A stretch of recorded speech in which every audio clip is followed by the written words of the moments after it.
ரொம்ப சிம்பிளாகவும் டேஸ்டியாகவும் சட்டுன்னு ஒரு 10 நிமிஷத்தில் சூப்பரான ஃபிஷ் ஃப்ரை ரெசிபி எப்படி செய்யுதுன்னு பார்க்கலாம் வாங்க. வீடியோ சேவ் பண்ணி வச்சுட்டு உங்கள் ஃப்ரெண்ட்ஸ் அண்ட் ஃபேமிலி கூட வீடியோ ஷேர் பண்ணிக்கோங்க. 2 டேபிள் ஸ்பூன் அளவுக்கு குழம்பு மிளகாய் தூள் எடுத்திருக்கேன். அடுத்தது கூட 1/2 ஸ்பூன் அளவுக்கு மஞ்சத்தூள் சேர்த்துக்கோங்க. தேவையான அளவுக்கு உப்பு சேர்த்துக்கோங்க. நான் 1/2 ஸ்பூன் அளவுக்கு மட்டும் சேர்த்துருக்கேன். 1 டேபிள் ஸ்பூன் அளவுக்கு இஞ்சி பூண்டு விழுது சேர்த்துக்கலாம். சேர்த்துட்டு 1/2 ஸ்பூன் அளவுக்கு பெப்பர் தூள் சேர்த்துக்கோங்க.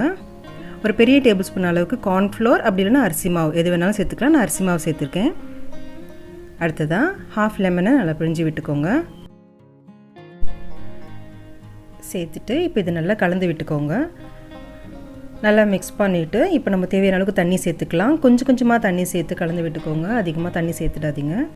உங்களுக்கு வேணும்னா முட்டையோட வெள்ளைப்பகுதி ஒரு முட்டையோட வெள்ளைப்பகுதியை சேர்த்து கூட நீங்கள் இதை ரெடி பண்ணிக்கலாம். நான் அதை சேர்க்காமல் செஞ்சுருக்கேன். இந்த அளவுக்கு கன்சிஸ்டன்சிக்கு நம்ம கலந்து எடுத்துக்கலாம்.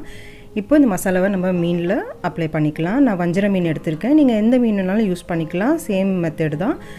இப்போ இந்த மசாலா எல்லாத்தையும் நம்ம மீனில் மிக்ஸ் பண்ணி ரெடி பண்ணி எடுத்துக்கலாம். நல்லா கிறிஸ்பியாகவும் டேஸ்டியாகவும் இருக்குங்க. இந்த மாதிரி ட்ரை பண்ணி பாருங்கள். இது போல் நம்ம எல்லா மீனையும் மசாலா போட்டு ரெடி பண்ணி வச்சுக்கலாம். இப்போ பேனில் ஆயில் அப்ளை பண்ணிவிட்டு மீடியம் ஃப்ளேமில் வச்சு நம்ம ஃபிஷ்ஷை ஃப்ரை பண்ணிக்கோங்க. ஹை ஃப்ளேமில் வைக்க வேண்டாம். வச்சுட்டு தேவையான அளவுக்கு எண்ணெய் சேர்த்து இது பொரிச்சு எடுத்துக்கலாம். ஒரு 4 to 5 மினிட்ஸ் இதை நம்ம வேக வச்சு எடுத்தால் போதும். சூப்பரான வஞ்சரம் மீன் ஃபிஷ் ஃப்ரை ரெடி ஆகிடுச்சு.